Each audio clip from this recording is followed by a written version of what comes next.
Mafia Mukhtar Ansari को 9 महीने में दूसरी उम्र कैद हुई है। हमारे साथ यूपी के डीजीपी प्रशांत कुमार हैं।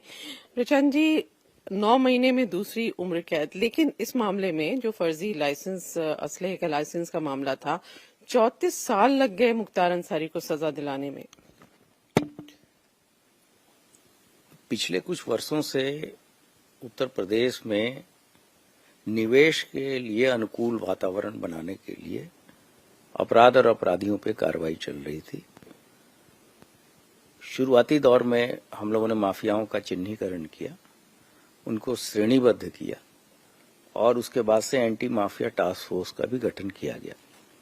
उसके तहत कुछ 68 ऐसे माफिया थे, 68, जिनको पूरे प्रदेश स्तर पे चयनित करके उनके जो भी मुकदमे थे उनको कन्विक्शन तक ले जाने की कार्रवाई शुरू की गई, जिसके कारण अब तक लगभग 66 लोगों को सजाएं मिल चुकी हैं, जिसमें से 24 मुख्य माफिया है, रेस्ट इनके सहयोगी हैं। तो पिछले 1-1.5 वर्षों में इस पर्टिकुलर माफिया के ही 8 सजाएं हो चुकी हैं।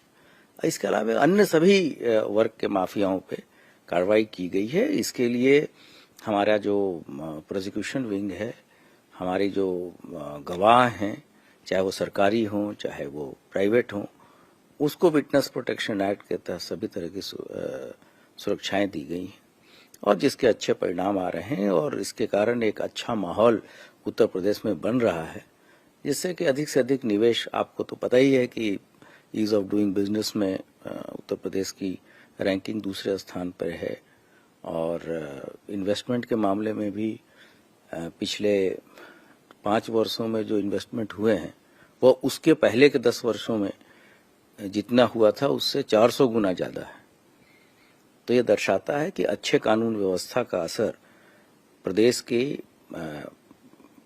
विकास में, इंडस्ट्रियल ग्रोथ में और आम जनमानस के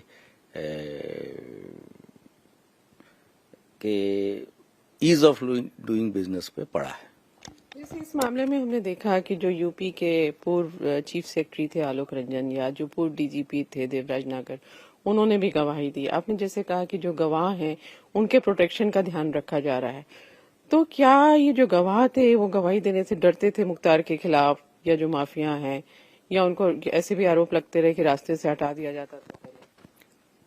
नहीं, जब सिस्टम वर्क नहीं करता है तो इस तरह की चीजें होती रहती हैं, लेकिन जब ये अगर कन्विक्शन या दंड या न्याय, हमें दंड किसी को नहीं देना, हमें न्याय करना है जो कानून के हिसाब से सही है।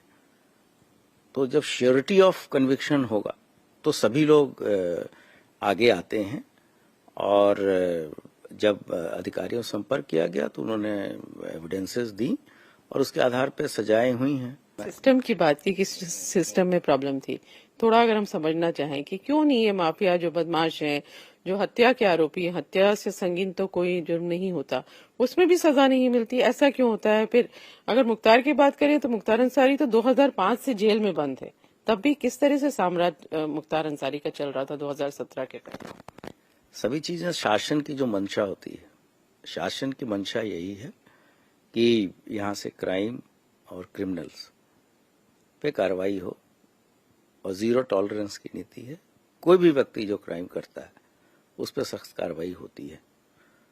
आप जो गवर्नमेंट ऑफ इंडिया से एनसीआरबी के डेटा पब्लिश होते हैं उसको भी आप देखिएगा तो उत्तर प्रदेश की स्थिति अन्य राज्यों की अपेक्षा बहुत अच्छी है, वो भी पिछले कुछ 7-8 वर्षों से।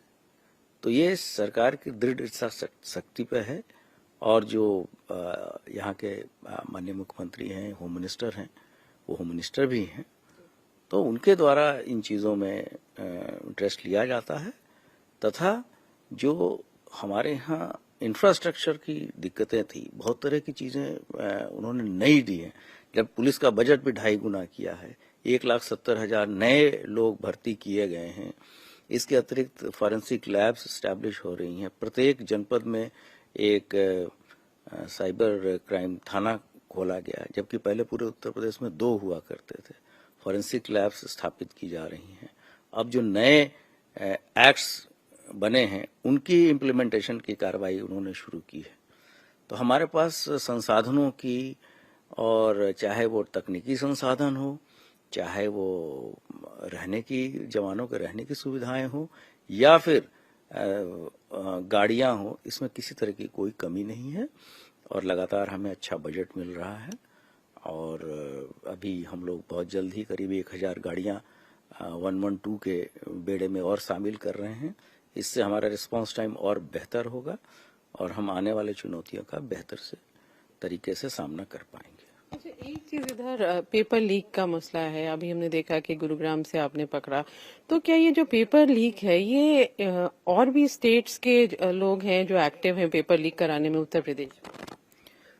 ये जो नकल माफिया हैं, इनका पूरा एक अपना साम्राज्य चलता है और हम लोगों ने कमो बेस इस पे काफी कंट्रोल किया है। जहां भी अगर परीक्षा के शुचिता से या पारदर्शिता में कोई कमी आती है, शासन कड़ी कार्रवाई करता है। और पुलिस में जो गड़बड़ियां हुई हैं भर्ती में, इस पे भी हम लोग तह तक जा रहे हैं। अब बहुत जल्द ही हम लोग पूरे इस गैंग का पर्दाफाश करेंगे। कुछ सफलताएं हमको मिली हैं और हमारे जो विशेषज्ञ टीमें हैं इन चीज़ों पे काम कर रही हैं। एसटीएफ भी उसमें सहयोग कर रहा है और अभी तक के हिसाब से ऐसे लोग हैं जो इंटरस्टेट लेवल पे भी इन चीज़ों में लगे हुए हैं और हम लोग की कार्रवाई उस पर लगातार चल रही है। जैसे जो पेपर लीक है, हमने देखा कि गुरुग्राम में 1000 करीब लोग थे जिनको पेपर वो सॉल्व कराने गया था। कहा जा रहा है कि 5 से 7 लाख रुपया एक अभ्यर्थी से लिया जा रहा था। तो ये जो आप जिन लोगों को पकड़ रहे हैं, तो जो प्रॉपर्टी उन्होंने इस पैसे से बनाई, जो इलीगल तरीके से कमाया, तो उस पर भी क्या बुलडोजर कुछ चलेगा? नहीं, अवश्य हम इसके जितने भी माफिया हैं जो इस काम में लगे हैं, हम उन पे कठोर से कठोर कार्रवाई करेंगे और इनकी जो अवैध तरीके से अर्जित संपत्ति है उसको जब्त भी करेंगे। और अगर वो गलत जगह पे या बिना कानून के या सरकारी जमीन पे बनाई गई है तो न्यायिक प्रक्रिया को फॉलो करते हुए ध्वस्तीकरण की कार्रवाई भी अमल में लाई जाएगी। यूपी में सीए को भी लेकर काफी ज्यादा चर्चा है क्योंकि रमजान भी चल रहा है। तो सीए को लेकर किस तरह से अलर्ट है यूपी पुलिस? क्योंकि रमजान में भीड़ भी बहुत होती है, मस्जिदों में भी होती है, सड़कों में लोग तरावी भी पढ़ते हैं। सीए को लेके हम लोग पहले से सभी जितने भी स्टेक होल्डर्स हैं, सभी धर्म के गुरुओं से बात हो गई है। उनको ये चीजें बता दी गई हैं कि सीए ये नागरिकता देने का कानून है, नागरिकता खत्म करने का नहीं है। एक इनेबलिंग प्रोविजन है, इसमें कोई रिस्ट्रिक्शंस नहीं। इसके कारण किसी की नागरिकता को जाना नहीं है।